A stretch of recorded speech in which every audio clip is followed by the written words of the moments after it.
Hello and welcome, ladies and gentlemen. My name is Remko Rinkema, and you are watching Run It Back, the show in which we watch old school poker action, sometimes from just last week, sometimes from a month ago. And in this case, we are going back in time.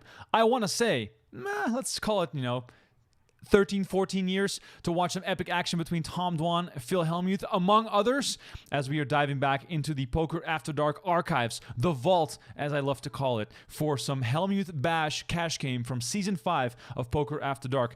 If you don't want to listen to us talk, if you don't want to share hot takes on the action between Tom Dwan and Phill Hellmuth, you can watch all the action that we are watching today on PokerGO.com. Subscribe right now to the service and watch thousands of hours of poker content to your heart's desire on that very platform.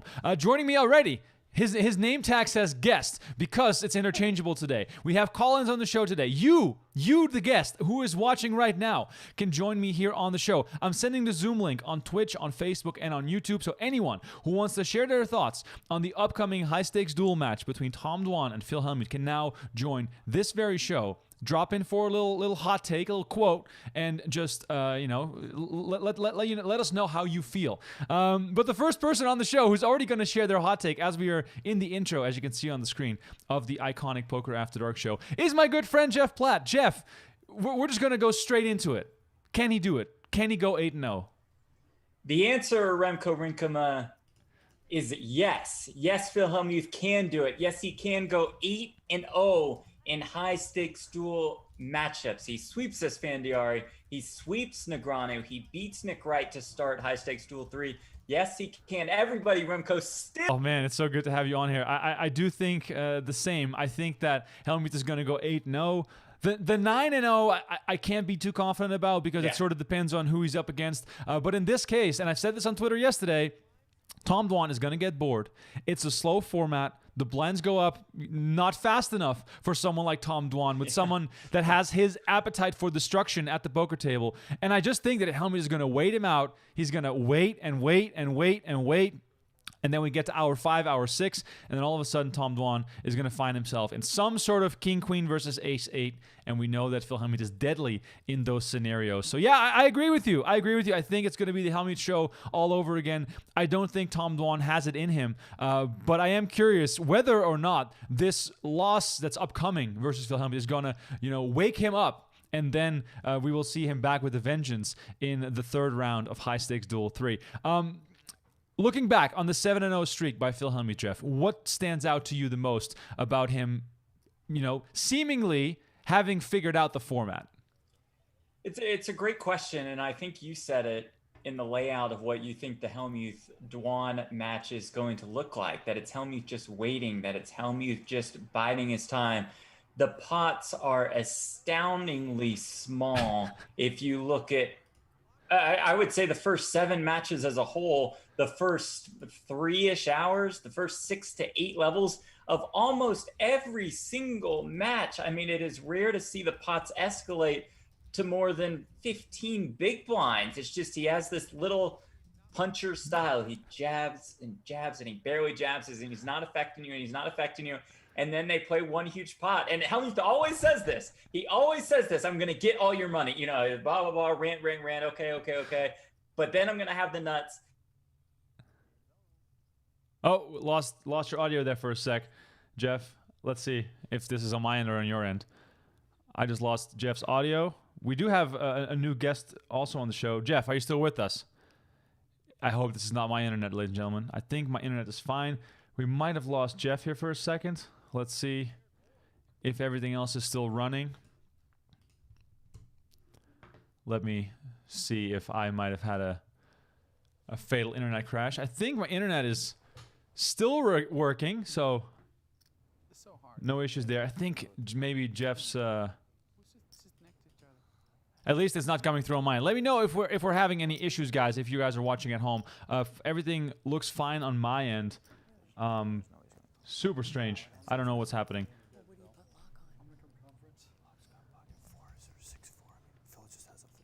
He just doesn't have the balls to do this move with nothing. So, especially you don't think Hellmuth could do it?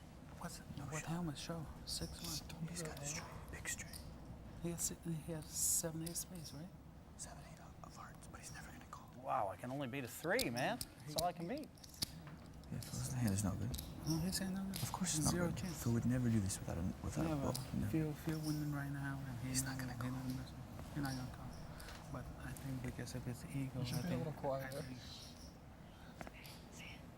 he's not gonna call. He's not gonna But I think he will call.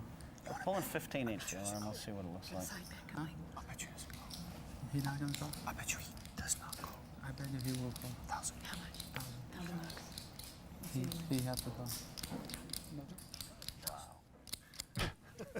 Look at this, ladies and it, gentlemen. 23-3? Phill Hellmuth going for a little snooze in the middle of the hand. Goes to the couch.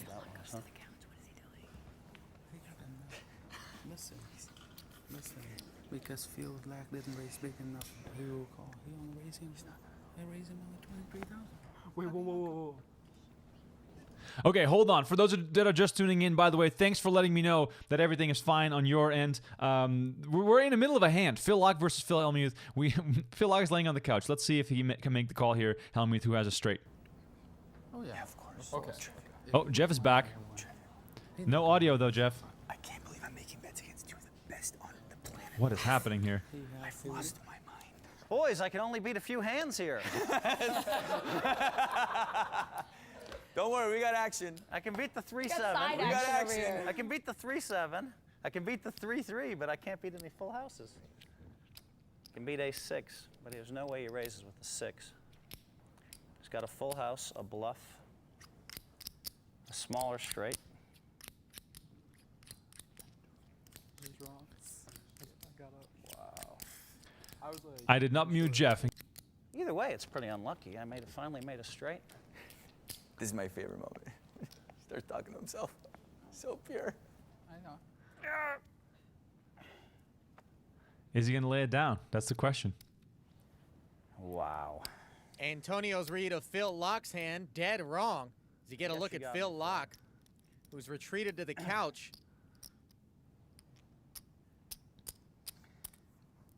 I better call it. Shift the money. You never disappoint me, Phill. You never disappoint. You Phil, had you've no been good. called, sir. I think he had no good. I think he had pocket four. I think his hand's good. Phil. Nice call. He won. Wait, I want to bet He Phill won, have right? ace I high. got a small full house. Oh, yeah, small full house. Don't show it if I don't have to show it. You got called. You got caught. You have to show it. Oh, I thought he was faking it. Nice play, Phill. Really good play. You must have ace high. Turn it over. He got ace high. He gotta have to have ace high. Do you want me to show it? You have me beat. Oh, I don't want to see It's the okay, damn slow thing. roll. By the way, Kenny Tran looked at your hand, just so you know. Good call, sir. I have no Well, I idea lost what everywhere. is happening with the Mispredicted. technology there on Jeff Platt's end. Really bizarre that we can't get this audio to work. I promise you he has not been muted, but still, everyone who sees the link in the chat can join us for some hot take action on the Tom Dwan versus Phill Hellmuth match. Look at them, high-fiving here. Dwan making some money off of Hellmuth, side betting on whether or not he was going to make the call. Gerardo, by the way, thank you so much for tuning in on Facebook. We have John as well watching on Facebook. Everyone, please let me know where you're watching from. I do appreciate it, as we are watching Season 5 of Poker After Dark. It's the Hellmuth Bash cash game. What I'm going to do as well on my end is restart my Zoom, and maybe that'll make a difference, so we can perhaps go back into this with some guests for the remainder of the show. All right, let me see if this makes any difference. All right, Zoom is turned off. Let me turn up the Poker After Dark action. Which, by the way, is a very scum move. I didn't know. No, that. but you did say small I thought full you said house. you said small full house. That's Because I was pretty sure he was. he called, I right? thought he was bull. He called. How I many did times do call. you do that and the guy says, I call him, the hands in the muck? That happens all the time. Not on the TV. It happens all the time. So I have to say I have the full house. And then I come over, I see the money's out there, I'm a little despondent. Great, we would have had Hellmuth stuck. Instead, we have Phil stuck, which doesn't make a difference. How you like, Stuck the or way not I stuck. played it now, baby? Just called with the straight. Let I out thought in you the were river. raising the turn. I was pretty sure of it. Storm raise. You have called all in? No way. No way. Obviously. The reason I bet Phill called because he didn't raise big enough. How about No, I that should made be it look fired. like how you had it. about 40,000 more, Phill? I'm the worst. I want to put you on that test right there, buddy. 40,000 more. I'm the worst. I'm fired. Wow, Antonio, you last time he would've bet. got me to lay down. Last time he bet in the dark, Antonio, you predicted that he had a draw. This time he bet 6,400 in the dark. Why I didn't you thought put he him had on it a draw? for sure. Kenny and I both thought he had it. I thought you guys would think I had it. Yeah. We did think you had it, except you tried to bluff They the wrong did. guy. I tried to bluff the fish. Kenny and I would have You laid it gotta down, bluff no the problem. pros. You gotta bluff the pros. Why did you try and bluff the fish? Bluff the pro. Bluff the pro. Why you want to try to How bluff about the now, best Remko? hold'em player Yes, in there the he world? is. He's a POW. What am I doing? Phil. I had to start it. Yeah. Why you We're want to back, try to baby. bluff the best hold'em? All right, we're back. We're back. Jeff Platt's back in the house. Woo! Audio issues resolved. 2021. Technology is still very complicated for the both of us. Jeff, we were in the middle of a conversation, you explaining how Hellmuth figured out the format and is going 7-0 at this point. But do you think it really is as simple as him keeping the pot small and then just, being more patient than his opponents?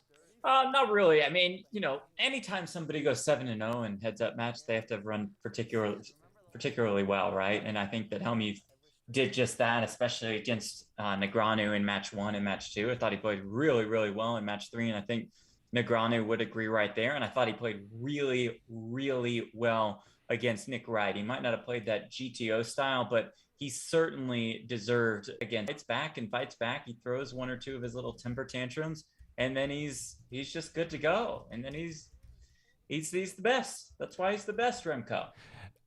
Now let me ask you the second question tied to Hellmuth's success. Have you been enjoying his victories, or are you now actively rooting? Well, I like how we see the fresh meat against Hellmuth. Like, we Right. cycled through opponents. We cycled through Antonio. He had his 3 chances. He's out. We cycled through Daniel. He had his 3 chances. He's out. We cycled through Nick Wright. He's out. Tom Dwan's going to play. If Tom Dwan loses, I'm guessing we'll see Tom Dwan go at it again with Hellmuth. And then we might restart. I know Phil Ivey is interested in playing Hellmuth. So we're seeing the quote-unquote fresh meat take on the reigning, defending, undisputed, high-stakes duel champion. And that is what I love, Remko, is that Phil is creating a legacy right off the bat in this show.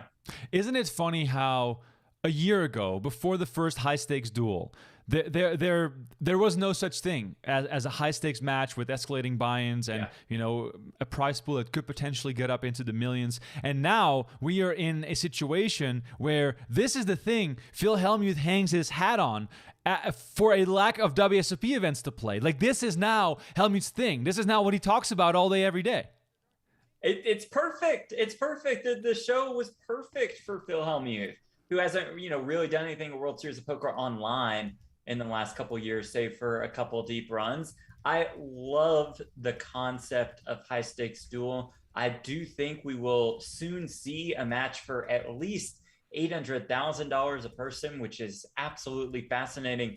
But for now, I'll be honest, Remko, I thought the first couple matches of each series, whatever you want to call it, was going to be relatively boring at $50K a person. Not the case. I think that the producers have found a way to capitalize on this heads up fever that's overtaken the poker world. And these are going to make for fantastic television episodes when they're chopped up into the edited highlights version, the 45-minute, 1-hour versions. They're just great. I think it's perfect. It's one of my new favorite shows. Absolutely. I totally agree. I do think that the show would benefit from a little bit of a faster structure. Sure. I believe Hellmuth was very vocal about wanting to keep a slow blind structure in place because that clearly benefits him with his patient style.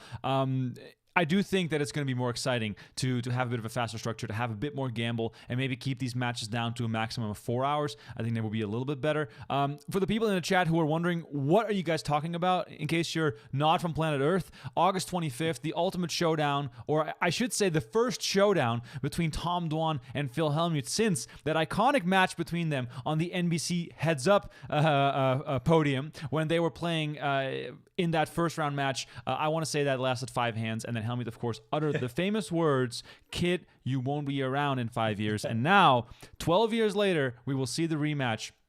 And we might see more of these rematches because, of course, whoever wins, if Hellmuth wins, he needs to win one more to lock down his 3rd straight high-stakes duel win. If we see Tom Dwan win, Hellmuth gets the re-challenge. Question mark. I'm not sure if that's going to happen. But no matter what happens, if Tom Dwan wins, he's going to have to face at least 2 more people to win High Stakes Duel. And that means if we get to a 4th round, we would get to a new high as far as the buy-in level of High Stakes Duel. What's the scenario you're hoping for in this case, Jeff? And which players are you eyeing for, High Stakes Duel matches further down the line? I think, Remko, I would really be fascinated with the idea of Phill Hellmuth going 8-0 in High Stakes Duel matches and setting up at least the opportunity to sweep High Stakes Duel 1, High Stakes Duel 2, and High Stakes Duel 3. I mean, that would just be such an incredible accomplishment. As far as what I'm hoping for, I would love to see Phil Ivey get in the mix in High Stakes Duel. Who won it? I would love to see Bryn Kenny get in the mix in High Stakes Duel. Who won it? And then I like bringing in some people from outside of poker when we start fresh with another High Stakes Duel. Like we started this one with Nick Wright. Could we start one in the future with a Draymond Green or a Paul Pierce? And then as we ramp up the buy-in levels, see, the Ivies and Bryn Kennys of the world. Can we bring Negreanu back by the time High Stakes Duel 5 or High Stakes Duel 6 rolls around? Can we do the same for Antonio? I think the possibilities are endless, which makes this such an entertaining concept and format. And then there's the chance, Remko, and this is what I'd really like to see, and I'm sure it's the same with you, where at a certain point in High Stakes Duel, you just have to win 2 in a row and get out.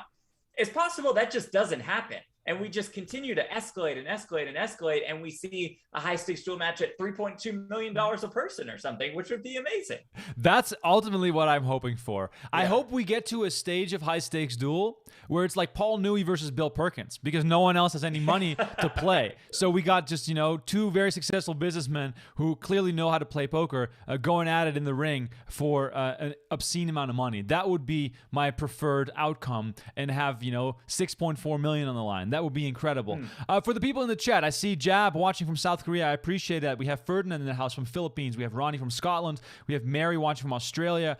We have Justin from South Africa. We're already hitting every single continent. I don't know about you guys. Beautiful. I still think we have the most international show in all of poker here on Run It Back. I want to know from you guys at home who are watching right now. By the way, hold on. I'm going to ask this question. We're going to watch this hand, and I want you guys to chime in the chat. Which player do you want to see in the next round of High Stakes Duel? Give me some names. Give me some ideas. Jeff already mentioned Phil Ivey, of course. He's going to be on everyone's list. Be creative. Give us a name. And we see Ace King, and 4s. So let's see if this hand is going to be any good because we know Dwan is aggressive. We know Hellmuth can be a little bit extra cautious. So I can see him folding Ace King on a little bit of a raggedy flop here. So let's turn up the volume here and have a listen. You played that well. He says it with I've a seen him do that face to the fish when they stack off with pocket 4s and well, you were trapped for the math. He goes on. So pure. P-O-W Laak. I did believe you that you have the full house. What? Wow. Are you kidding me? Wow. Come on, Phil. What? Hold on. Yeah, he really did have Ace King. So it goes 1,500 from Bob Safai with pocket 4s. Bob Safai is under the gun. Dwan 3-bets from directed to his left with Ace King. Hellmuth is in the big blind. So pure. And he just tosses it. P-O-W Tom Laak. Dwan, 3-bets. You said it. One of the wildest players in the history of the game. 3-bets. And Hellmuth's just like, Ace King? Oh nope. My God. Into the mud. But now here we see Dwan also as Ace King. But did we see here, in essence, what Phill Hellmuth's game is all about? Yeah, that's a great point. Although, oh my God, look at this. Wow, they would have gotten just all the chips in. There's something to be said for Hellmuth going zoom mode, right, like he and Negreanu were talking about, right? So it's not like this is consistent. I mean, in some cases, when Hellmuth has like the Ace 6 offsuit or the 10-4, then he'll put a ton of chips in the middle where it doesn't make that much sense, and that I think helps him to throw his opponents off. You don't know whether he's going zoom mode or whether he's in I'm going to trap you with the nuts mode. It's just like this is why the strategy of someone like a Phill Hellmuth is impossible to explain. Because if I'm telling my sister who doesn't really know how to play poker that he's folding Ace King here, and then all of a sudden you see him in the mix with 10-4, like, there's just no method to the madness. By the way, I want to see Hellmuth's reaction when this hand ends. Yeah. I don't think it made a difference. It didn't really. It didn't. There was no I don't think correlation. it mattered. But if I Although made the it, last time you went to the couch and were lying like that, How you much were you playing? bluffing. More than you. I but think I I have you did it covered. twice. Yeah, I once have was you bluffing, covered. once I had it. You got me covered. Or wasn't against you the other time. Like, If I had made it 54,000, you might have folded. like 220 or something. That is correct. 215. 9-10 diamonds. Something like Now that. would have been the wrong time for any heroics from Bob Safai. You didn't ask. His grudge match with Dwan continues. Dwan getting the best of it so far. It's got to be 200. Whoa, whoa, whoa. 100. Yeah. It's got to be 200. Wait, Oh, don't yeah, kill that hand yeah, yet. aces. I'll pay 140. You gotta take 140. You have to take 140. gotta be There is 200. no hand worth more than 140. You won't take, no hand's worth more Got than to be 140. 200. How about 150? Give him 150. Ace king. Wow. Negotiations. Exactly. Oh my God, incredible hand, and he was way ahead. All right, we got some names here, Jeff, from the chat. Lamar, by the way, is asking, is this live? Well, Jeff and I are live, bringing some analysis. If you want to join us, by the way, there's a Zoom link in the chat. You can click on it and just join us. So if you are brave, if you have some hot takes, if you want to predict Dwan versus Hellmuth, you can join us on this very show. Don't hold back. Please come hang out with us. That being said, what we are watching here is Season 5 of High Stakes Poker from way back in the day from the Golden Nugget. It is a Hellmuth Bash cash game. You can find it on PokerGO.com. Go to the on-demand section, click on Poker After Dark, look for Season 5. There is, I did the math the other day, I believe from the old seasons, there's 340 hours of Poker After Dark from the first 7 seasons. Yeah. It's mind-boggling. All right, we got some names here, Jeff, from players that people that want to see certain players. Well, we're getting love for Negreanu again, so people want to see Negreanu back in the action. We got some Sammy Farha. Philip Simmons makes a really, really good one. I think we should do this. Phill Laak versus Jennifer Tilly. Yeah. I like that. I like that as a spinoff. Like if Hellmuth's no longer the champ, Right. the champ declines an offer to start, High Stakes Duel, and we go 50K a person. Bring in Phill and Jen Tilly. That sounds awesome. I think that's amazing. We should tweet at Jen Tilly and to make that happen. Jen Tilly would play. She would go no gloves. I think so too. Justin Violanti is going for a different little flavor here. Here goes Alex Foxen. That might be a bit of a heated one after some recent. Yeah, maybe not in 2021. Maybe recent we conversations. let things cool down a little bit.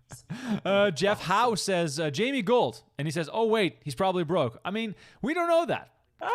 Poker players can have anywhere from negative 10 million to positive 10 million on any given day. So we don't know that. But Jamie Gold would be entertaining. I'll give you that. Judd says Ivy versus Negreanu. That would obviously be great, especially because Negreanu has so much dirt on Ivy that he'll probably tell some funny stories and get Ivy to really, laugh and sort of have some fun. Daniel Da Cruz says, who is the guest? Is he someone relevant? No, totally irrelevant. This is Mr. Jeff Platt, one of my good friends. I mean, it says guest. It says guest. He is so relevant that he doesn't even get his own name tag. Go check him out, by the way, twitch.com/Jeff Platt. He streams online poker. Poor online poker, but he streams online poker every now and then. But he does very entertaining broadcasts on some of the high stakes online tournament series. And of course, he is one of our beloved broadcasters on events such as the US Poker Open and PokerGO Cup, which all happened recently, which are all available on demand. And Remko, Super High Roller Bowl Europe, that series out of Cyprus that starts on August 24th and runs through September 1st, culminating in Super High Roller Bowl Europe. Quick plug there because it was relevant. Go ahead with the program. What's the starting time of those events? Are you going to be up early? Yeah, it's 7 a.m. Eastern, 4 a.m. Pacific. But Remko, they're flying us to Cyprus, right? We just haven't heard that yet. Wow. We just haven't heard that they haven't finalized the details. I'm sure we'll be flying to Cyprus, and I won't be stuck in a booth with Brent at 4 a.m. Vegas time. I think the final hiccup for that is the private jet cost, and who's going to cover that? Right. We'll be fine. Well, I'll keep you posted on this matter. We'll figure it out. We're about to have another special guest on the show, one who might be even more irrelevant than Mr. Jeff Platt. He goes by the name of Brent Hanks.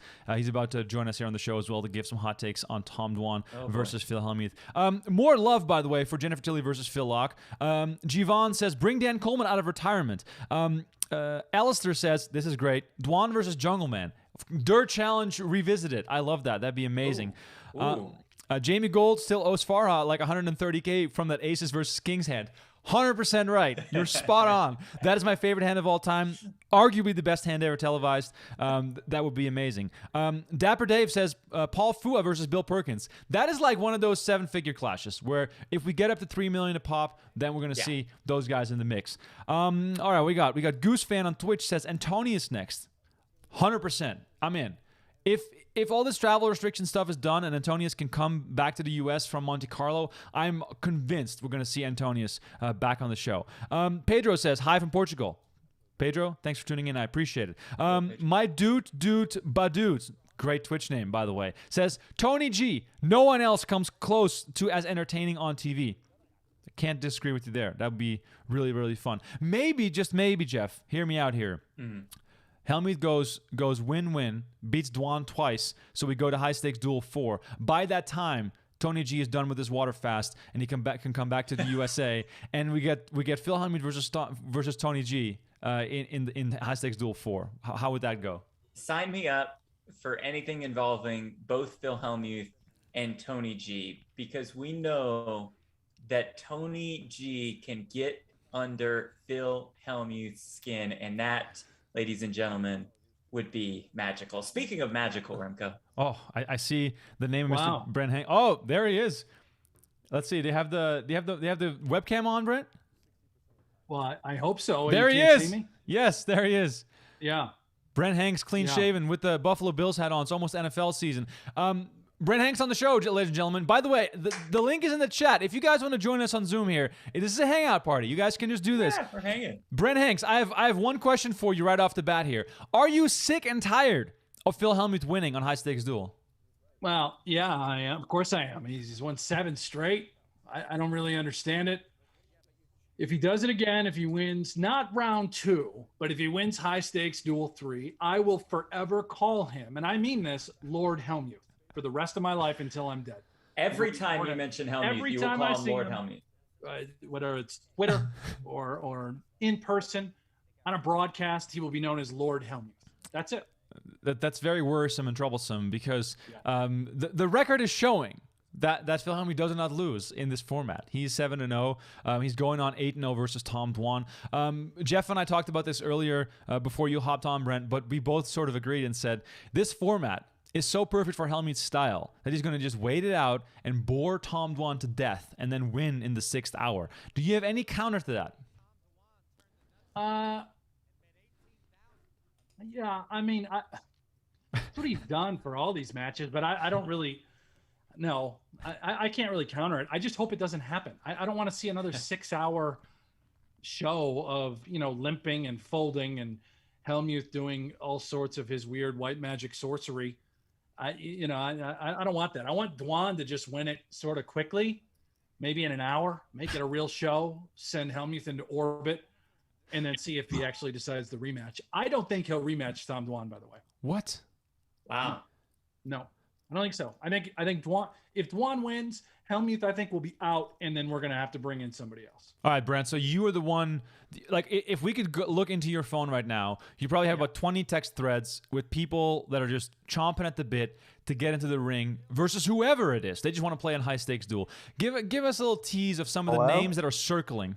Oh, we have Alan Barry in the house. Oh, my God. Oh, Alan. yes. Alan, turn on your camera. The dream calling. Let's see. Alvin. Oh, yeah. You guys just let anyone into this thing? Absolutely. What is this? Absolutely. Alan, I'm going to ask you the same question I asked Brent. Are you sick of Phill Hellmuth winning? Yeah, because he's not good, so he should lose.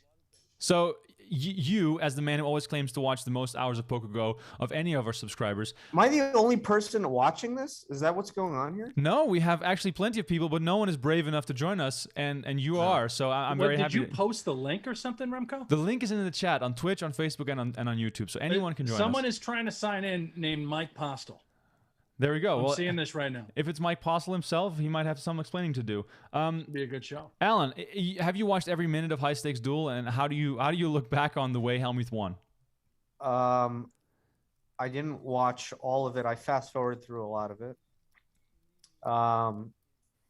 Yeah, he played pretty well against Inranu. I mean, the last guy, I don't know who that was, but I mean, that guy had no chance probably. And then who else did he play? Antonio? Yep. I mean, he played bad against Antonio, I think, but I don't know. For the people unfamiliar, this is WSB bracelet winner Alan Barry, who once upon a time I'm nobody. I'm nobody now. You are a guest now on the show. I'm a man behind poker. Alan, you denied Maria Ho. That was like one of the easiest wins I've ever had. And it's not to offend Maria Ho today. It's right. It's to offend Maria Ho 10 years ago. Yeah, she thrashed you now. No, I don't think so, but yeah, I mean, she should have just shoved all in every hand, but that's a different story. But if we look at High Stakes Duel and Phill Hellmuth versus Tom Dwan, do you think, for all that we talk about Hellmuth? Oh, they're playing? Oh, yeah. Hellmuth versus Dwan. Do you think it's a layup for Dwan? No, I mean, Phil, he does some weird.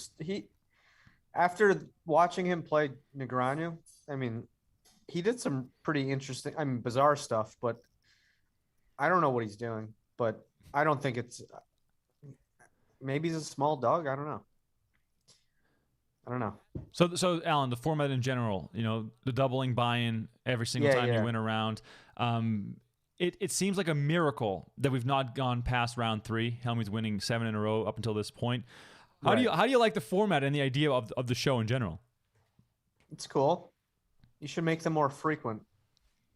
I agree. Brent? I agree, We need Brent. I need more action. I'm running out of poker stuff.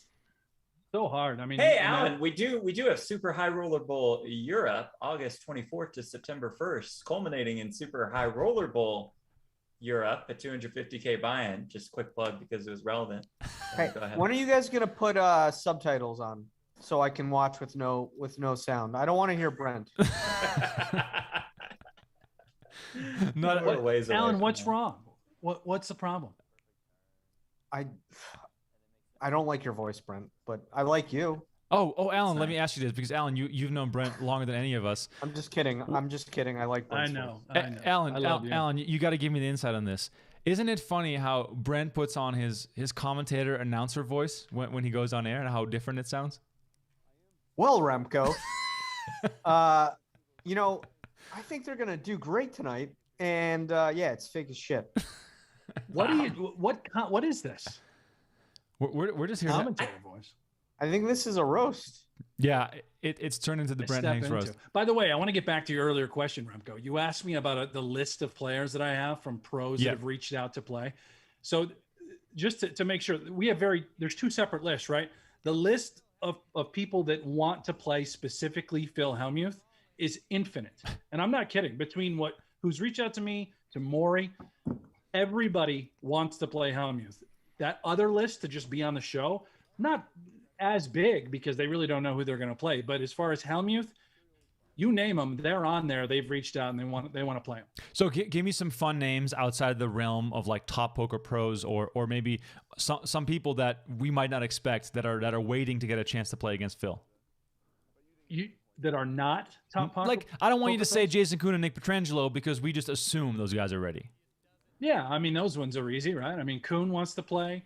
Obviously, a guy like Bryn Kenny wants to get in there. But some of the new guys that are out there that are playing on our shows, like Jake Daniels wants to play. Nick Franzi, who is going to have some Poker After Dark shows coming up. I mean, these are players that I guarantee you've never heard of, but they want to play Hellmuth. James Bordy, he wants to play Hellmuth in this format.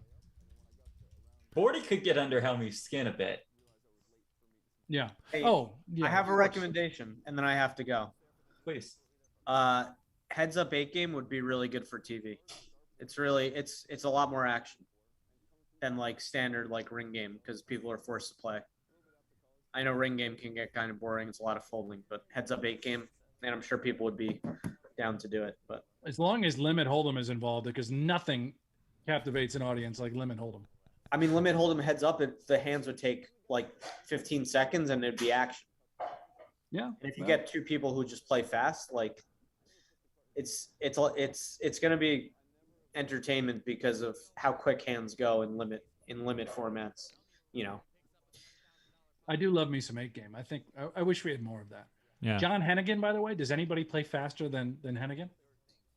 He's the best. He's pretty fast. I love that guy. I love watching that guy. insane. Yeah. Remko, I like your biking. You look good.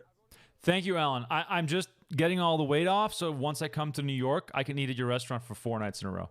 Yeah, well, I'm getting weight on, unfortunately, but I've been riding my bike. There we go. There we go. Good. Thanks for joining us, Alan. I appreciate it.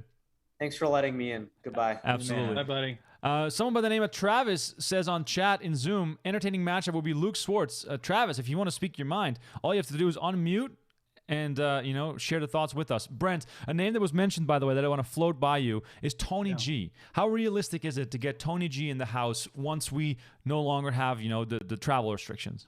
Well, he wants to play. That's another one of those guys on the list that has reached out, or it's either him or should I say his rep. I know that he's able to come to the United States in September. So we're getting near Tony G territory. The problem is it's so difficult, as you guys know internally. When are we going to find time to just bring all these people in the studio? We've got all these events. Then we got the World Series of Poker right behind that. Yeah. It's going to be pretty difficult to get everybody in the door. Absolutely, that's true. For the people who are wondering what the heck is going on, we are watching some old school action. It's the Hellmuth Bash Cash game on Poker After Dark Season 5. This is all available on PokerGo. It is the backdrop for a conversation about what is going to happen in the High Stakes Duel matchup between Tom Dwan and Phill Hellmuth coming to PokerGo on August 25th at 8 p.m. Eastern Time. It's going to be amazing to watch this 200K match between two icons of the game. Two icons, by the way, that have a long history. NBC heads up, of course, sparked it all when Hellmuth said, "Kid, you won't be around in 5 years," and here we are 12 years later, and he is still around, and we are looking forward to that 200K match. Dave Nichols asking on Facebook, what do you mean by 8 game? Alan meant a rotation of 8 games, so 7-card stud, Raz, Omaha 8 or better, Limit Hold'em, and a few others. That mixed game format, by the way, I think would be interesting because it's much faster, like Alan said, but it would also be... I completely disagree, Remko. Sorry to cut you off there. I agree that a couple games would be interesting, and in a heads-up format, it'd make it more unique to play a heads-up sit and go 8 game. But so many of those games play so poorly on TV or on stream or whatever you want to call it. I don't see how that could be that great of a show. So I agree with you, but let me finish. Let me say this. Okay. I was going to end that sentence with, but only if we get to see Dola Brunson versus Phil Ivey. Okay, that's fair. That's fair. Fair. So fair. I shouldn't have cut you off, Remko. You have to have the perfect matchup, right? Like, Doyle versus Ivy. Otherwise, I know Alan is loyal sort of to the mixed game soil. Yeah. But it's unwatchable. Yeah. I mean, there's a reason that no other poker variant has ever come close to taking off as far as streaming or television format. Not even close. Yeah. No, it's very, very true. PLO is horrific to watch. Horrific. Oh, PLO tournaments have been brutal for a while now. I've watched the PokerGo Cup and the US Poker Open PLO tournaments, and honestly, I'd rather watch Limit Hold'em. Limit Hold'em is much faster, much more showdowns, quick action, not a lot of messing around. PLO tournaments, I'll say this to everyone who wants to hear it, is the single worst format to watch. PLO tournaments are terrible. I hate watching them. On the other hand, playing PLO cash is really exciting. So it's funny how contrasting that is. All right, people in the chat, do drop us some more names of players that you would like to see on High Stakes Duel. I'd love to get some more suggestions.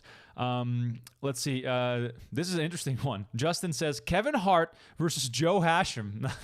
That's out of left field. Kevin Hart, however, Brent, we've seen him before in the PokerGo universe.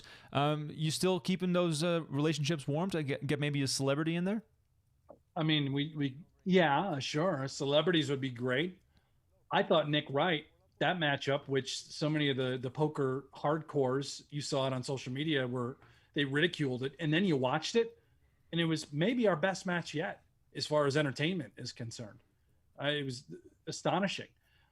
He would sort of fall in line with that celebrity type tier. He's more like a B celebrity, right? Yeah, if Kevin Hart wanted to play, amazing. The problem is, why would they want to come in and put up their own money to play arguably one of the greatest players in the world in their mind, right? Just for shits and giggles, maybe. Right. And also, heads up poker is the ultimate the ultimate getting caught with your pants down type poker, where you're so exposed. You play every hand against the same player. Someone like Hellmuth, for all that we love to, or people love to rag on his playing style, I would be intimidated playing against Hellmuth, and I think that I can speak for almost every player that's not a professional that would be the same. And clearly he has the track record. He's 7-0, so it doesn't look like he's going to lose. Still, lots more love coming in for Tony G. Also, Gus Hansen and Patrick Antonius being mentioned. And I think also this goes back, Brent, to having more frequent high-stakes duel matches, which is being mentioned quite frequently. What will it take for us to have more of these matches? How can we satisfy the need of the audience? Because clearly, the list of names that people want to see is very long, but the options seem to be limited as far as how many of these shows we can do. Well, in an ideal world, and I don't think that this is too difficult of a task, is we set up a week with who we know is going to be the champion, right? And then we bring in a challenger, and we have a week where we film those matches. They stay at the Aria. They get match 1 done, round 1, go back, come back, round 2 the next day. So, if we could lock up a week or maybe 2 weeks and we can dedicate an entire duel inside that window, that would be ideal. You think you'd keep me on as a sideline reporter for those programs, Brent? If we just did all in 1 week, you'd still kind of be relying on me for the interviews and the like, just trying to book that gig.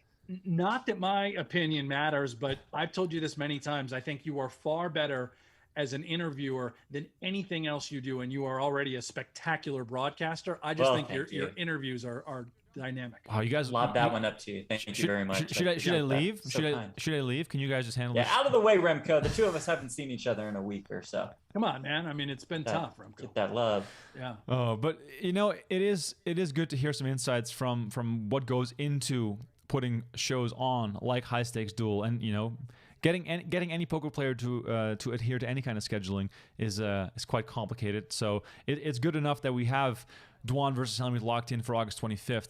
After that, though, it's a bit up in the air depending on who wins, scheduling, all that sort of stuff. So we can't really predict when the next one is going to be. But Brent, is it safe to say that High Stakes Duel is here to stay as far as long-term future? Yeah. It's a hit. These shows haven't even, they've only existed in the PokerGO universe and on YouTube and whatnot. But when these actually make it out to network television, Remko, these are going to be a smash hit. It's so entertaining. It's easy to watch two players back and forth, especially when there's a lot of talking and Hellmuth doing his classic blow-ups. Yeah, this is here to stay. Right. For the people who are just tuning in, we are watching Poker After Dark Season 5, Hellmuth Bash Cash Game, in case you want to watch it all 6 of those episodes. We have Dwan sitting at the table with almost $250,000. Hellmuth, by the way, sitting with $173K. Since then, he's only bought it for the minimum into cash games, which is kind of a shame, but it is funny to see him. Eating? He's eating. He's got a hot dog, right? He's eating. So he did, what year is this again?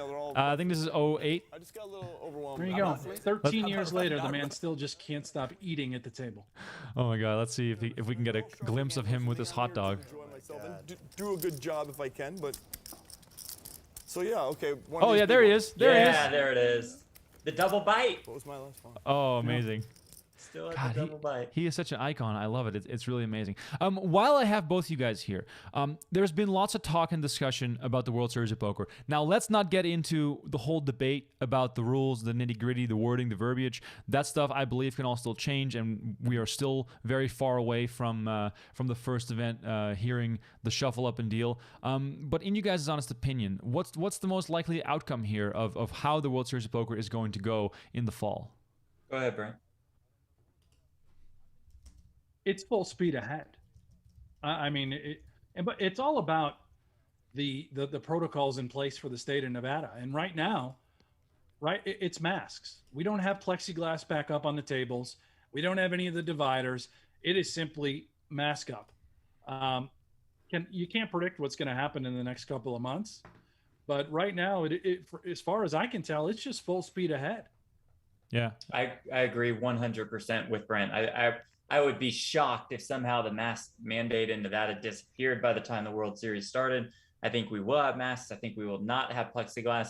And the only thing that could possibly get in the way at this point is some kind of capacity restriction that would have to be put into play in the next, 6 weeks or so, and I don't see that happening. I think, if we had a really bad winter, maybe by the beginning of next year, they'd have to reinstitute some of those restrictions. But I think we're rocking and rolling, baby, and we're just gonna have to wear masks right throughout the whole thing. So the one thing that's been troublesome over the last 48 hours is seeing lots of tweets from people coming back from the big Florida events, all saying like, oh yeah, sorry, I got COVID, go get yourself checked. We're not talking one or two people. I've seen maybe like up to a half dozen already, and that clearly doesn't include the ones that are not sharing that.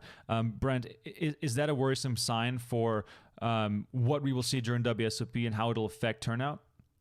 Well, you never want to hear about people getting COVID or testing positive for it. You're seeing the same thing in schools too, but shouldn't we expect that? We're all back out normal in society. It's not like COVID is disappeared or gone away. I mean, you're going to get it. We're all going to get it. It's here to stay forever. But if you're vaccinated, I'm not trying to make some vaccine conversation, but if you're vaccinated, you're likely to have very mild symptoms, and it's not going to put you in a very severe place. So, Remko, we're not going to stop hearing about people contracting COVID. Right. Because it's not on the World Series of Poker to, put into place a system that can protect you. It's just play at your own risk. You realize when you step in those doors that you could very easily contract COVID. And if that is not something that you want to hear, then you just don't play. It's not on the series. That they're going to put this event on. Caesars is a business. They try to make money. They're allowed to put on this massive full-scale event, and let's go for it. Oxford in the chat says that sounds like an extremely optimistic outlook. It's I guess optimistic, but it's also very realistic as well with where we are with everything. And on top of that too, I mean, Raiders games, Las Vegas Raider games, 60,000 people. It's full speed ahead. Concerts in Las Vegas, full speed ahead. Right? Nothing is being canceled because of what's happening right now. And it's really to what Jeff just said. It's out there. What you're putting at risk. And if you wear a mask, which is the mandate, you have to wear a mask indoors, then you know what you're getting yourself into. Yeah, no, it all seems very clear. But then when we look forward at the main event, at the beginning of this year, I said that if COVID is under control and we have the borders back open again, we might see the biggest main event ever because of the appetite for poker and not having had a live WSOP in over 18 months. Now, it is safe to assume that we won't have the international punters, as I lovingly like to call them, because all the pros will probably go to Mexico from Europe and then come over to the US, which, by the way, in my opinion, as someone who has family in Europe that can't come see me, I haven't seen my family in over 2.5 years, is completely bizarre and stupid. But those people will all still come. But then we don't get all the people that can come for just 2 weeks and play the main event. What number do we put on the WSOP main event? What do we think is reasonable if we only have US players and, a select group of pros from the international world? I don't even know I have no idea. What was last year's main event? The last one we had was in the 8,500 range. I would take the over 5,000 people. Right. I was going to lean towards around 6,000 set a line and maybe, 5,500-ish. Which I think would be great. I think it'd be a great return to the World Series of Poker main event after we missed it last year. We're kind of entering this new era where we moved to CBS Sports. That's a big deal. Where we're about to move locations, most likely next year. That's a big deal. So I think this is a good way to get back into the swing of things. And I think that the World Series of Poker, if everything is in place in a couple months as where it is right now, I think they'd be fine with that number. Yeah, I agree. So I agree as well. People in the chat, do let us know how many players do you think will be in the 2021 WSP main event as we watch Bopsify drag in the pot with trips as Phill Laak folds top pair, which, Bopsify will not be happy about. By the way, Hellmuth Bash cash game. I know that we're not hearing lots of the audio, but it is a very entertaining match. I've seen this before, and it's truly fascinating. Dave Nickel says, will there be a one drop? As far as I know, only a little one for one drop, which is the $1,100 buy-in for chumps, like the people that you see here on this call, because that 100K buy-in or even the $1 million buy-in. By the way, there is a 100K buy-in, but I believe it's just a regular high roller. There's a 250K. 250K here at the World Series. Yeah. Wow. Which, by the way, I think numbers for those high rollers are going to be right on par with what we would expect. Yeah. Maybe even bigger than usual. Yeah, I believe so as well, because international players that can afford those types of buy-ins will have no issue laying on the beach in Mexico for 2 weeks before entering the U.S., which once again is really fucking dumb and really, really annoying for me as someone with family in the U.S. On the topic of Dwan versus Hellmuth, which of course is the main reason that we are all here, Brent, what's your gauge of where Tom Dwan's head is at as far as his excitement to play against Hellmuth, his excitement about the format, his excitement about poker in general? Yeah, I think Dwan is pretty much back in the swing of things as far as poker is concerned. Jeff and I had him on No Gamble, No Future. Remko, I know you saw that. He was under the impression 3 duels now from High Stakes Duel 1, 2, and 3 that he was going to be in there playing. So clearly he's excited.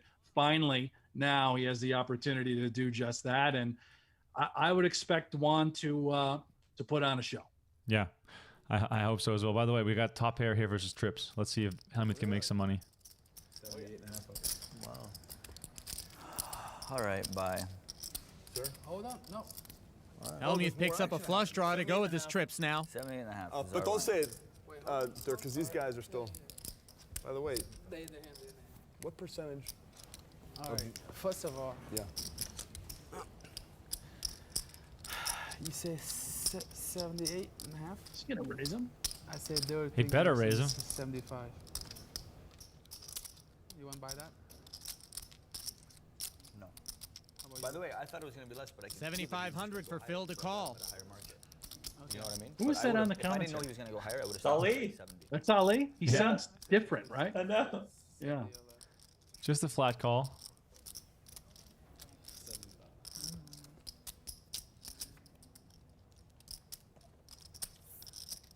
Fours full of 8s for Hellmuth. 15,000. Call. Oh my God. Good call, Phil. 4. Just in case he has the 8, right? Good call. Wow. Amazing. And this man, the way he plays with his style, never wins the maximum, often loses the minimum, and somehow is 7-0 in High Stakes Duel. We have to wait and see how that goes. Looking forward to the match versus Tom Dwan. Brent, I know you play some poker every now and then. Are you ready to mix it up again in some live tournaments in the next few months? I can. It just depends on what I'm doing as far as broadcasts and if I can actually find more than $100. Yeah. Yeah, fair enough. Brent, when's the last time you played a tournament? Live poker tournament. Live, I guess it's pre-pandemic. Yeah, I don't know. Like I have no idea. It 2019. had to have been the 2019 World Series of Poker. Wow. I don't- Nightly every night, right? Yeah, I've been playing a ton over the last couple months. How's that been going, Jeff? It's been going fine for me, and probably not so well for the person who is crazy enough to back me in these events. Wow. So yeah, If he wants 6 to add rag. another horse to the stable, Jeff, I mean, I can find some time away. Yeah, from you can come out of my family. retirement for that. Yeah. I mean, Yeah, I think am 0-18 in the GG Poker free roll satellites for the WSP main event. So, You can't even get through stage 1. I've heard everybody gets through stage 1. well, I did last week when there was only Okay, nice. 40 players, but this week somehow there's like 200 players in every single one of these. So, yeah, no luck for me. By the way, our good friend Rich Ryan basically bubbled the main event seat last Sunday, which was kind of heartbreaking. There was 3 seats. He finished 7th or 6th or something out of 200 players. But that's great value. I'm just basically ruining my own value here. But if you're in the U.S., the GG Poker qualifiers for WSP main event are fantastic. You definitely got to go check those out. If you guys in the chat have any questions for Jeff or Brent or any remarks about High Stakes Duel between Tom Dwan and Phill Hellmuth, the Zoom link is still in the chat if you guys want to join us. Don't hesitate. I know it's intimidating to be on the show with these knuckleheads, but I do promise you it is a good time. Well, you just got to click the link and you're in here with us, right? Exactly. That's all you have to do. Yeah, it's a pinned message in the top of the chat. So you just click on it and then click on the link. Exactly. And boom, you're in the mix. And Travis has been hanging out with us on Zoom, but he refuses to unmute. So Travis, you can hang out however long you want, but you can also say your pick. Dave Nichols actually has a good question on Facebook. He says, "Who picks the next player for High Stakes Duel?" Brent, how does that work? Well, there's small little circle of us that essentially determines who the challenger will be from our list of challengers. And So- does Phill Hellmuth have any say in who he plays? He thinks he does, but no. I've heard him actually say that publicly, and no, he doesn't have any say at all. So that rumor can be squashed, as we can confirm that Hellmuth doesn't have say in. He's allowed to get pissed off if we bring in somebody that he doesn't want to play, but you have to play. So then, as far as the whole debate about the structure, is that now resolved going forward? I know Nick Wright and Hellmuth had a bit of a spat about the length of the blind levels. Is that now good? Yeah, I mean, the reality is, and this was all off air, so you must have talked about this on the show. No, this was I saw a few tweets about the structure. Helmuth tweeted about it as well. Oh, gotcha. Yeah. I mean, what happened was, if you think back to High Stakes Duel 1, Hellmuth versus Negreanu, we went to 30-minute levels, and I will not tell you how we arrived at 30-minute levels, but I can tell you it wasn't production that wanted to do that. Mm-hmm. Going to High Stakes Duel 3, we reverted back to 20-minute levels, well, because that makes for a better quality show. Hellmuth lost his mind, and that's you sort of saw what happened on Twitter between the two of those guys. But Nick Wright had a great moment where he essentially looked up and said, well, if I don't agree, to doing this, we still have to play, right? Because that's what's in the structure. Now, that's really not true because it's up to the tournament director or whatever. I think Paul you can change it, right? Right. And Hellmuth he kind of lost his mind, and he pointed at Nick and he said something rather vulgar, and I'll walk right out of here. Nick looks right up at all of us and says, perfect. 30-minute levels, I got him right where I want him. Let's go. It was awesome. Yeah. Nick Wright deserves a lot of credit for his appearance on High Stakes Duel. And if you haven't seen the action between Nick Wright and Phill Hellmuth, we have some highlights on YouTube. And if that gets you excited, go watch the whole match. Nick Wright holds his own against Phill Hellmuth for many, many hours. Plays very sharp, especially in the first few hours. Then the wheels sort of slowly come off. But I have a lot of respect for Nick Wright, the way he hung in there. The one thing I'd say, in line with what Brent just said about him sort of kneeling a little bit, is I was expecting Nick Wright to double down on the needles later in the match to throw Hellmuth off. And he sort of seemed to, be out of his zone, both play and also verbally. Brent, were you surprised that Nick Wright sort of, as well as his play, his table talk also slowed down as the night went on? I think it's twofold. I think one is he was very fatigued. It was a long match, and it's hard to sort of stay on that, talking, trying to get in his head throughout that entire match. Two, he was also losing. Yeah. It's hard to maintain that momentum. It's hard to maintain sort of that mental game when you're down in chips. If you actually will look back carefully, when Nick towards the end of the show doubled up and found some chips and found some good fortune and got back into the match, he started to chirp again. Yeah. Jeff and I were on set. We actually saw that. And Nick is the first to even sort of admit all of that. Part of his strategy was that speech play, if you will, against Hellmuth. He lied to him nonstop. He matched him wit for wit. Any comment that Hellmuth threw out there, Nick was there to land right on him. So it's just difficult, man. When you're in the moment, you're getting beat. It's hard to carry on conversation. Yeah, absolutely. Jeff, are you expecting any table talk between Tom Dwan and Phill Hellmuth? I know that Negreanu and Esfandiari have that long history with Hellmuth. We know that Nick Wright talks for a living, but then Tom Dwan, even though he has a good quip every now and then, is not known for his table talk. Yeah, I get the impression they'll talk and talk a lot. I think it was Dwan on No Gamble, No Future, and Brent can correct me if I'm wrong, who told us that he and Hellmuth just hang out. They're just buddies. And they talk, and they talk relatively frequently, I think. So I think they'll talk a lot, and I still think we will get those Hellmuth rants that we've always seemed to get throughout the first 7 wins that he's had. Yeah, and he's going to be eating a ton of food again, matching the size of his stack with the amount of calories that he's consuming over the course of the match. Om Meta, who joining us on Zoom, who is still muted. If you want to say something, please unmute. He says, my 2 cents is that I want the matchup to be gritty. What I liked about Nick Wright is that he's quite combative on FS1, and he brought that against Hellmuth for a while. He says, I don't want friendly matchups, honestly. Brent, Are you ever going to put two players up against each other that have a bit of animosity to spice things up, or would that just be too uncomfortable? No, I mean I'm totally with Ometa. By the way, I'm sorry if I'm saying your name wrong. I think he's right, and my biggest worry about Dwan and Hellmuth, at least from my perspective, is that they are going to be too chummy. That they are going to be so nice and back and forth. Even if Dwan beats Hellmuth, I think we're going to see the frustration, but I don't think we're going to see quite the fireworks that we saw between Nick and Hellmuth whenever Hellmuth was getting frustrated. And to answer your second question, will we see those personalities collide? I hope so. We make a TV show. We know that stuff does well. So if it works out and we can put two people together that don't have a great history or have a lot of love lost there, then that would be our ideal scenario.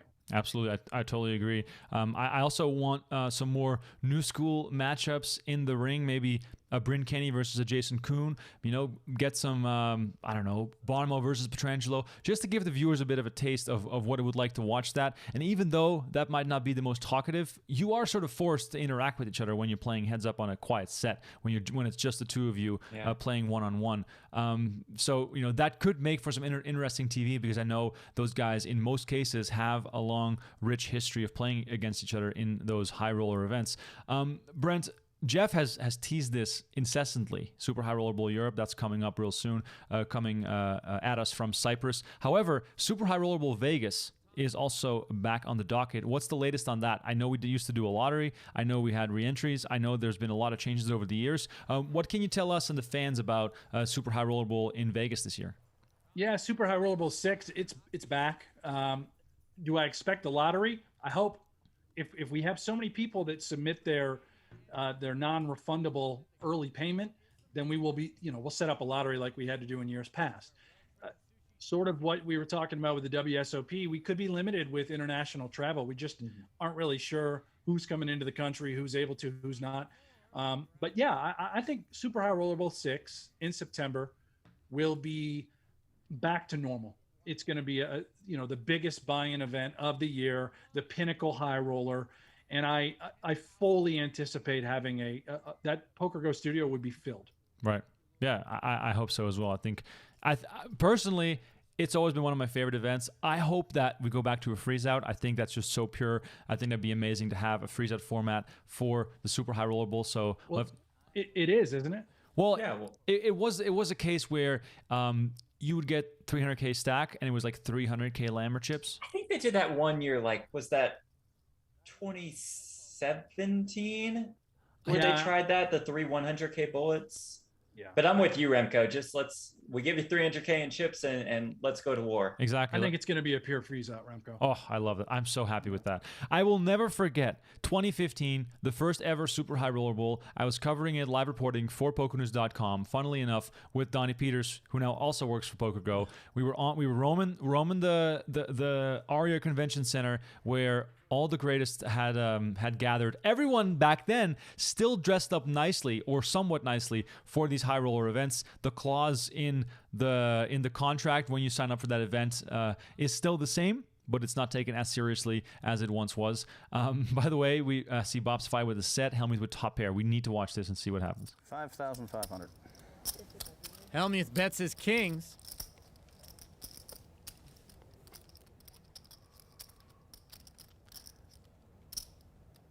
The question that I have in my mind is, when will Hellmuth fold his top pair? On the flop, on the turn, or on the river? Where is it?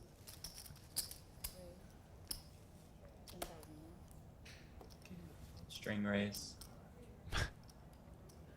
You're not calling out Bopsify on a string race. Yeah, I just did 13 years later. Where is Bopsify? What's Bob up to? He's still in the mix. Yeah. Really? Every time high stakes poker comes around the bend, his name's brought up to play. Oh, that's amazing. I love that.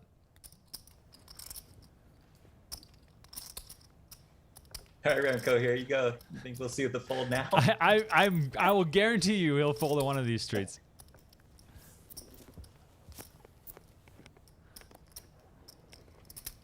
Well, Brent, as the resident poker expert, against Bopsify, who's known for tight play, is this already the time to fold your King Jack? Probably, but I mean, you might want to peel once. There is a flush draw out there. Bob might play his draws fast. Yeah, But and Hellmuth is the type to never. Hellmuth folds all the time in these spots. Like, I'm not saying he should fold. Obviously, we can see he should, but Hellmuth definitely thinking he unblocks clubs. Unblocks. he's not thinking about. Yeah, he's Bob. He wants to. This gambling. guy, like you said, could have clubs, but Hellmuth folds, and Sophia again disgusted to get no action with a big hand.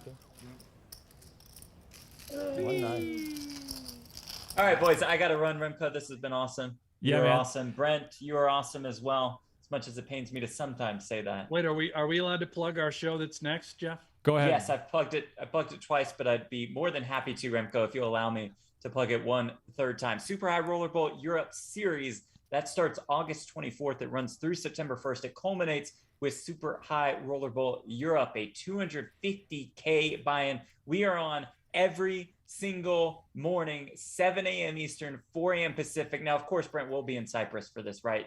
I was telling Remko, they just haven't given us the details of our flight and hotel stay yet. Oh no, Jeff, they did. Well, maybe you didn't get it. I got it. Oh, this is awkward. Maybe love. Thanks so much. Remko. Thanks for tuning in, Jeff. the I best. really appreciate it. It is good to have guests on the show, and the link is still live. We have some more people in the Zoom conversation who are chatting with us, which is also great. But if you have something to say about High Stakes Duel, about Hellmuth, about Dwan, do come join me here on the call. Last week we had 4 callers, and they all had something funny to say, and they were all hoping for some Tom Dwan victories. And I can honestly say that I am ready for a change of flavor on High Stakes Duel. I am ready for Tom Dwan to win. And then if Hellmuth doesn't re-challenge, then Brent's going to just, open the Rolodex and roll out the red carpet and get Phil Ivey in the mix, right? I mean, Ivy wants to play, but he doesn't want to play until it's a $400,000 or more buy-in. Ooh, that's so amazing. I mean, I know Ivy wants to play. Well, in a hypothetical scenario that is somewhat likely, Dwan wins 2, and then we get Dwan versus Ivy for 400K. Yeah. So yeah, I mean, it's very likely we're there. We just, if Hellmuth does his thing and he just sweeps it again, we got a reset button again, and Hellmuth comes back for High Stakes 4. Yeah. Jay Bet on YouTube says, you keep making fun of him, but he keeps making the right decision. Brent, why is that? Why is that the case? That and with we, I mean the public, love to rag on a Hellmuth, even though he gets it right so often? Well, I mean, this is pretty obvious to me. He's nicknamed himself the Poker Brat. Of course we're going to rag on him. It's what he does. He's easy. He's a target. He sets it up himself. And by the way, it's totally authentic when you see those rants at the table. He's not acting. That's really how competitive he is. Yeah, definitely. So J-Bet, we need to give him some shtick every now and then, because that's just what Hellmuth is.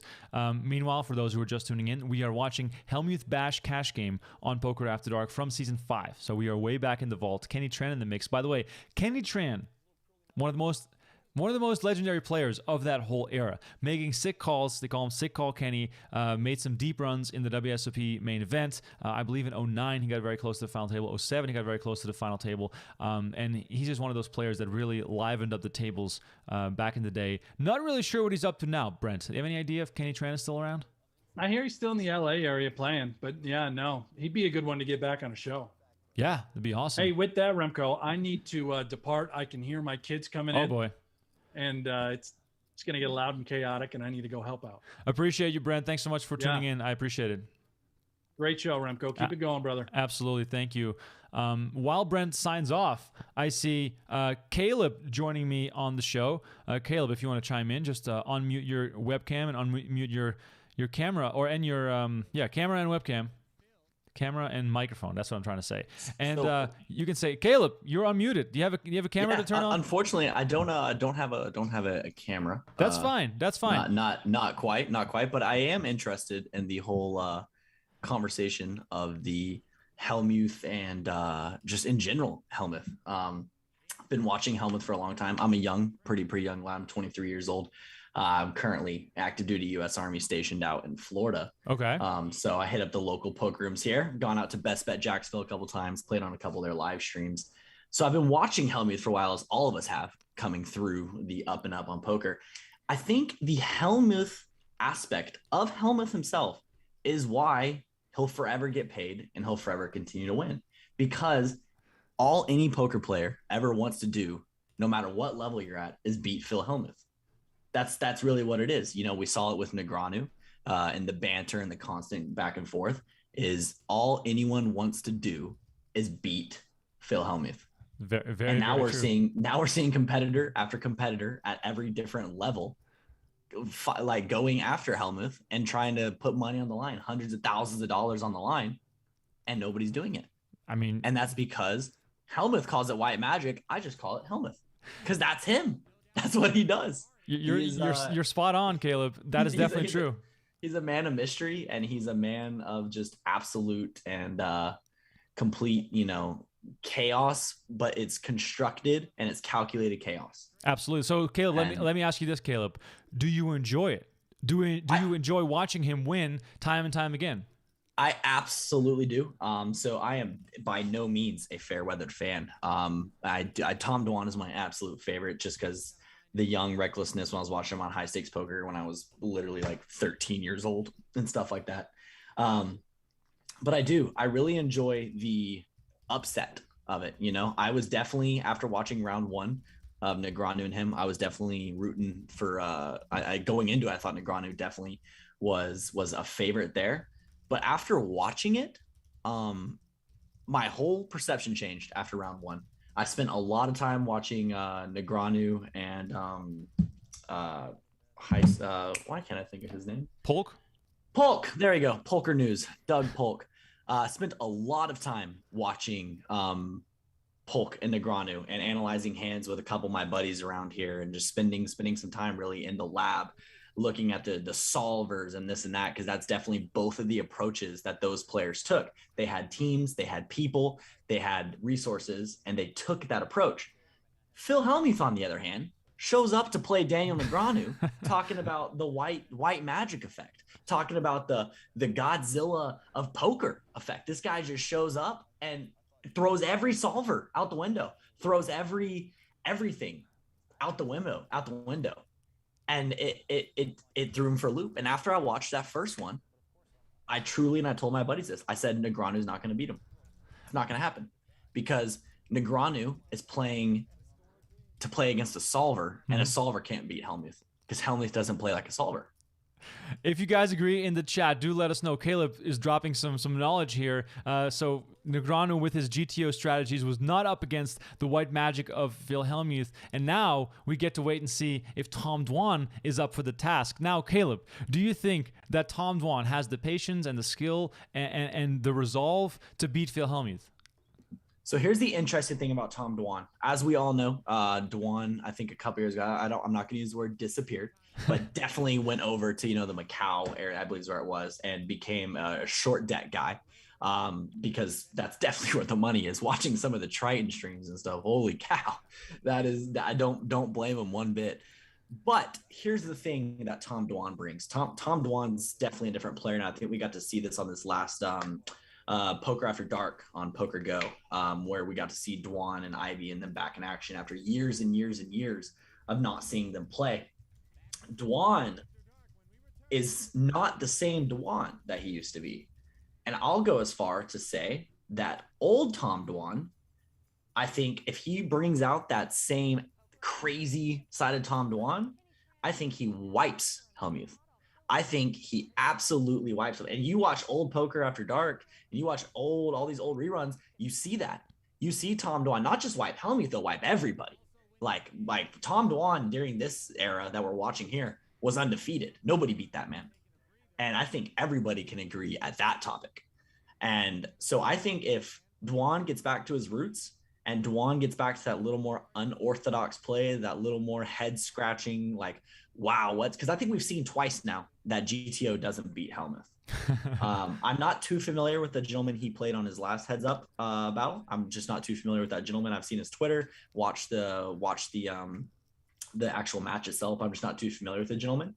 But I think Tom Dwan is going to introduce a whole new set of problems for Hellmuth. But I don't think Hellmuth comes in with any different plan of action. Oh, truly, 100%, 100% right.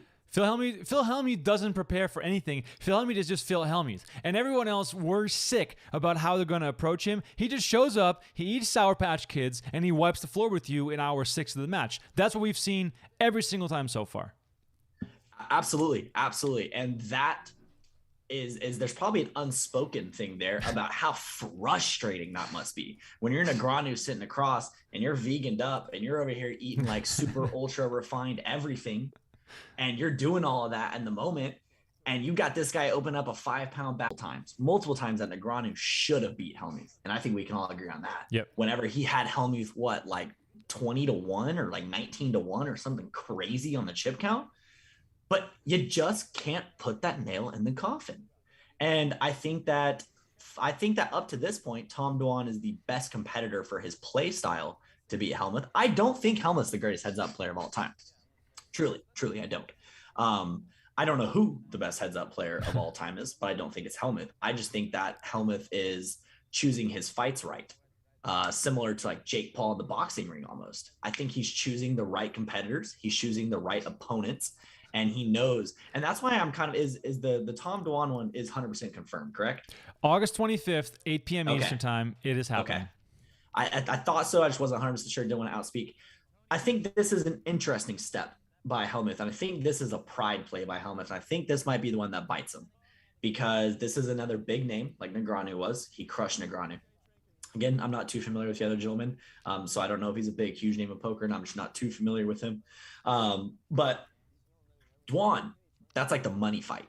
I mean, you're gonna have dudes buying PokerGO subscriptions just to see this because everyone likes watching Tom Dwan play. And I think that may get Hellmuth bit here. I think that pride play and that ego play a little bit may get Hellmuth bit for the sole factor that this is going to be a player that's going to play back just as unorthodox as you play. Absolutely.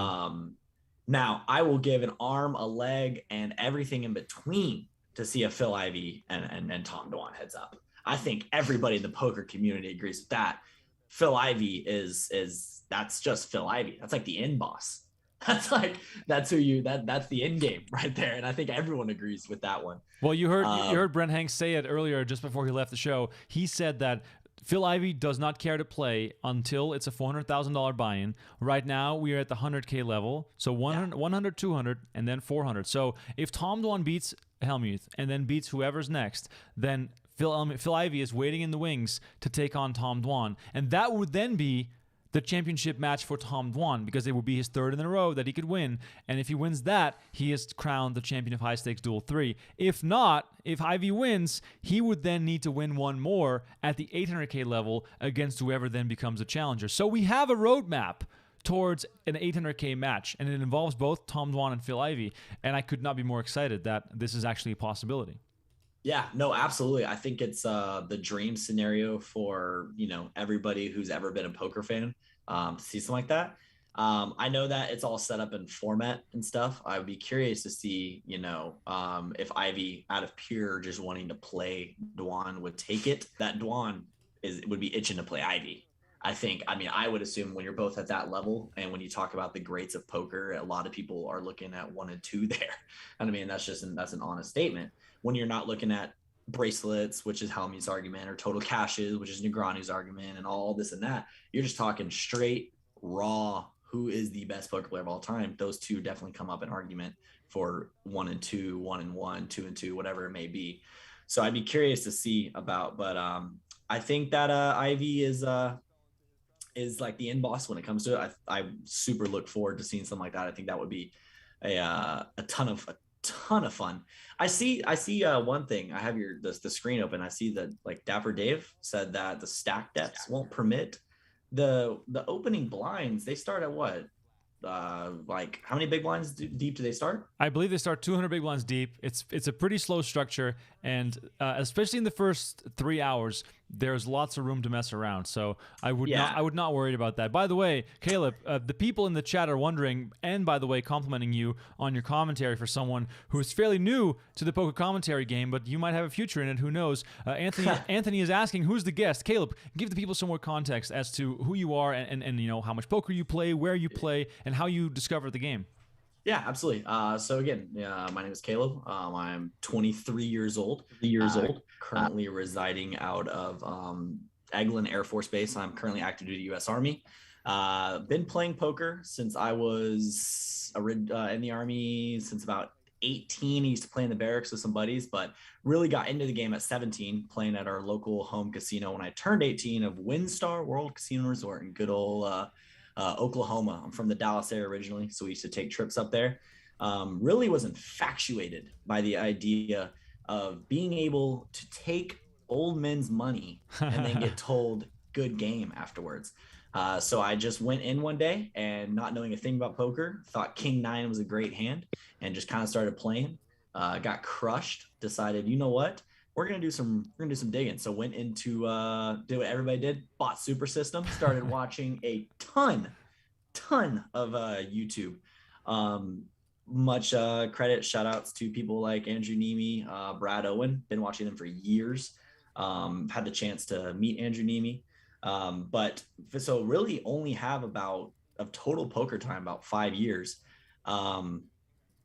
There's so don't have like a ton of experience, but I have a lot of time in the lab. I play a lot on ACR, of just really putting in time and hours into stuff like that.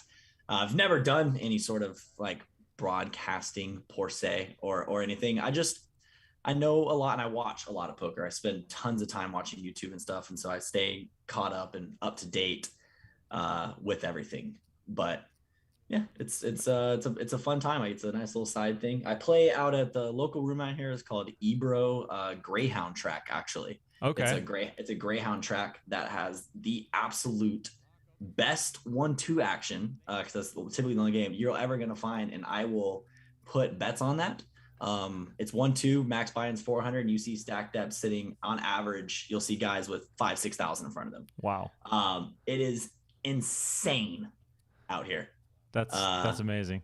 But yeah, no, it's a lot of fun, and I really enjoy it. And I've been in your streams before. I actually won a PokerGO giveaway not too long ago, funny enough. There you go. And so yeah, I like to watch streams. I saw your little Zoom call thing. I was like, I mean, hey, I think I could give a little bit of decent add-on and commentary. Perfect. I love it. Jacob Alvarez says, WinStar, I always win.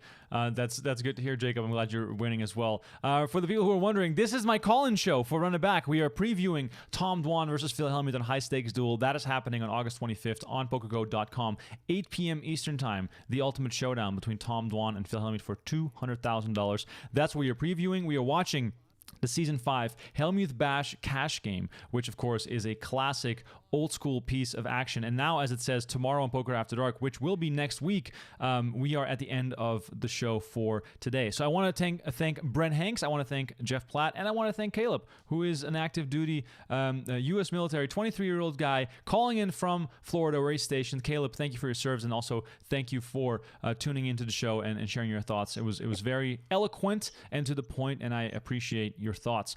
For the people who are wondering what is going on next week, well, guess what? More Tom Dwan versus Phill Hellmuth on Poker After Dark. We might have a special guest on the show. I've been promised to have Nick Wright on at some point. That has not happened yet, so we'll see how that goes. But for now, this is the end of Run It Back. I am really grateful and thankful for everyone who joined the show.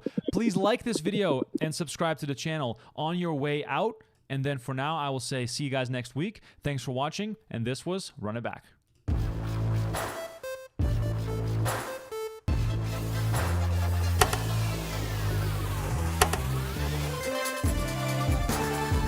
Thanks for hosting. Oh, thanks, Keaton. Appreciate you joining. Hey, thanks for having me, buddy. Yeah, you man. have a good one, Remko. It's always fun, my friend. I appreciate it, guys. Thanks so much.